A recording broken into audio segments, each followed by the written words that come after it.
تو کہا اگر تم اپنی جانوں پہ ظلم کر بیٹھو تو میرے محبوب کی چوکھٹ پہ آ جاؤ.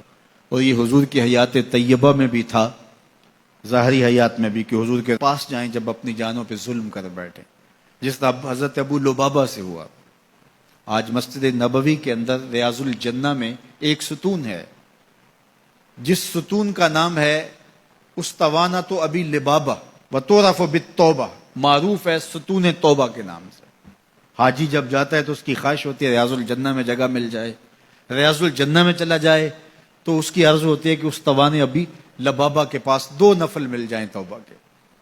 یہ حضور کے مصلی سے حجرہ عائشہ کے درمیان میں پڑتا ہے. ابو لبابہ سے ایک معاملہ ہو گیا، بنو قریظہ کو انہوں نے ایک راز بتا دی، اس طرح اشارہ کر کے جو کہ تمہاری گردن کاٹ دی جائے گی. یہ غزوہ احزاب کے بعد پھر خود ہی انہیں احساس ہوا کہ مجھ سے غلطی ہو گئی ہے، تو انہوں نے اپنے آپ کو ستون کے ساتھ بندھوا دیا اور کہا کہ جب تک میری توبہ نہیں ہوگی اتنی دیر تک یہیں بندہ رہوں گا. تو حضور نے دیکھا تو اب چونکہ انہوں نے قسم کر لی تھی، فرمایا ٹھیک ہے جس طرح اللہ کا حکم آتا ہے. اور حضور جاتے ہیں آتے ہیں، رستے میں یہ ستون پڑتا ہے تو حضور کے دل سے ان کے لیے مغفرت کی دعائیں نکلتی کہ اللہ انہیں معاف کر دے. 6 دن اور 6 راتیں مسلسل وہ ستون کے ساتھ بندے رہے کہ میرا گناہ معاف ہو جائے. اللہ اکبر. پھر اللہ کے محبوب پر وحی نازل ہوئی، ابھی پردے کے حکام نہیں اترے تھے. سیدہ ام سلمہ رضی اللہ تعالی عنہا نے کہا کہ حضور اگر اجازت ہو تو میں انہیں خوشخبری دے دوں. تو فرمایا ٹھیک ہے. تو وہ دروازے پر آئیں اور کہا کہ ابو لبابہ تمہاری توبہ قبول ہو گئی. تو صحابہ دوڑے ان کی رسیاں کھولنے کے لیے. ابو لبابہ نے کہا خبردار کسی نے میری رسی کھولی، یہ رسیاں حضور اپنے ہاتھوں سے ہی کھول لیں گے. پھر فجر کی نماز کے وقت حضور تشریف لائے تو حضور نے رسیاں کھولیں.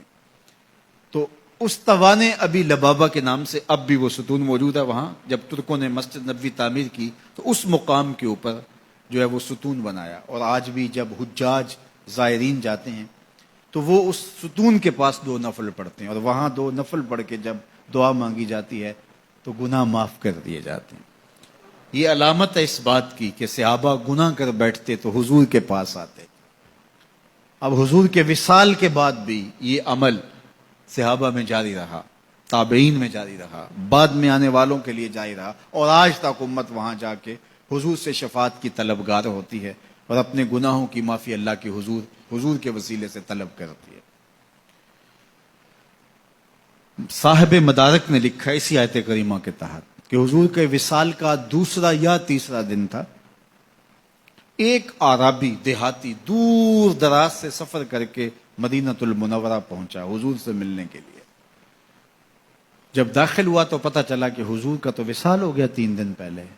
تو پھر اس پہ کیا گزری، اس نے رونا شروع کر دیا اور حضور کے روضے پہ آیا، قبر انور کی مٹی کو اپنے سر پہ ڈالتا اور کہتا حضور میں تو گناہوں کی بخشش کے لیے آیا تھا، اللہ کا کلام پڑھا تھا اگر اپنی جانوں پہ ظلم کر بیٹھو تو محبوب کی چوکھٹ پہ آ جاؤ.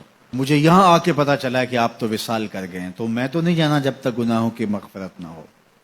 ضد کر بیٹھا تیرے کولوں انج منگاں گا جویں اڑیاں کرے ایانا.